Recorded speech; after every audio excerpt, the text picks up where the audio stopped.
You get home after sitting in a chair for 8 hours and say you're exhausted. You pop open a beer, switch on the TV, and collapse onto the couch like you just spent the day hauling bags of cement. But let me tell you something a little uncomfortable. That fatigue you're feeling, it's not physical. It's emotional laziness and a serious lack of purpose. While you're here complaining about the air conditioning being too cold. In other parts of the world, being tired is a badge of honor, not an excuse to quit.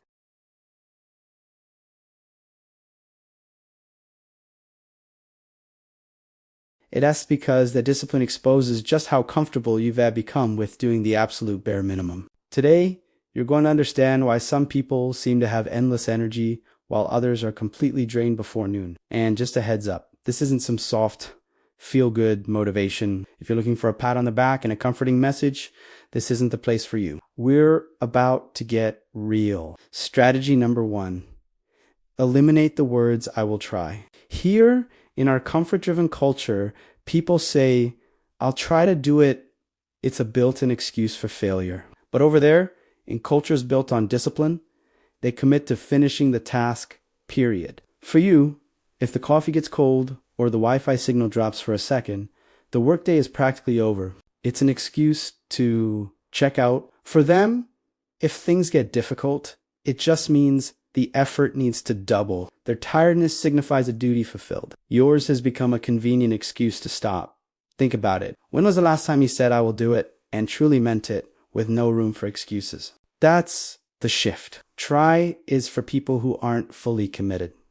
Do is for people who get results. Strategy number 2, rest that is earned through real hard work. You see people sleeping on trains or at their desks.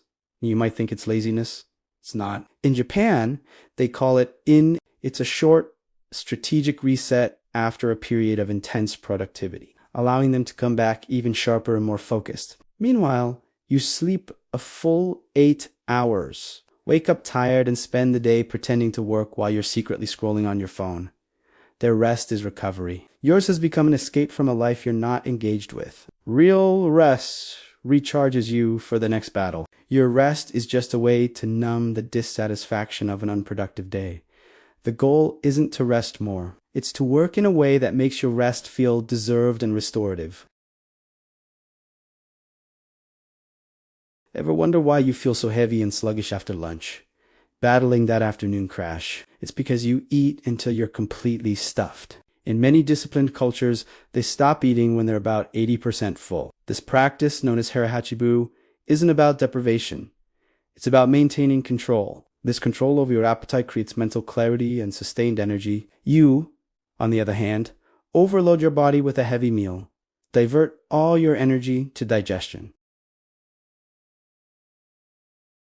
Discipline starts with what you put in your mouth. If you can't control your plate, how do you expect to control your life? Your energy levels are a direct reflection of your dietary choices. Next up, strategy number 4, cutting the chaos. Disciplined people don't wait for the weekend to organize their lives. They don't wait for a burst of inspiration to clean their space.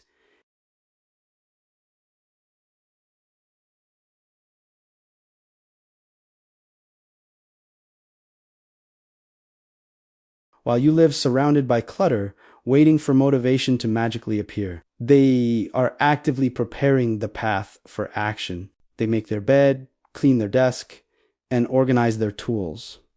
Order generates energy. It creates a clean slate for productivity. Disorganization, on the other hand, just feeds stagnation and procrastination. Your physical space is a direct mirror of your mental state. Clean it up. And finally, strategy number 5. Respect for time.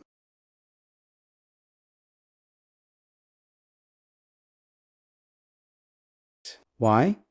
Because time is the single most valuable, non-renewable resource that exists. You can always make more money, but you can never get back a wasted minute. The problem is, you don't even respect your own time. You waste it on mindless distractions, endless scrolling, and pointless arguments. And then you have the audacity to say you had no time to train, to study, or to work on your goals. When you start treating every single minute as precious and irreplaceable, your entire perspective shifts. Tiredness turns into urgency. You stop looking for ways to kill time and start looking for ways to invest it. The truth is simple, and it's uncomfortable. The world owes nothing to your tiredness. It doesn't care about your excuses. While you are busy searching for a way to stay comfortable without feeling guilty, someone else, somewhere else, is building discipline brick by brick. And when that person is miles ahead of you, living the life you dream of, don't you dare call it luck. It was a choice. It was thousands of small choices made every single day. So right now, you have two options.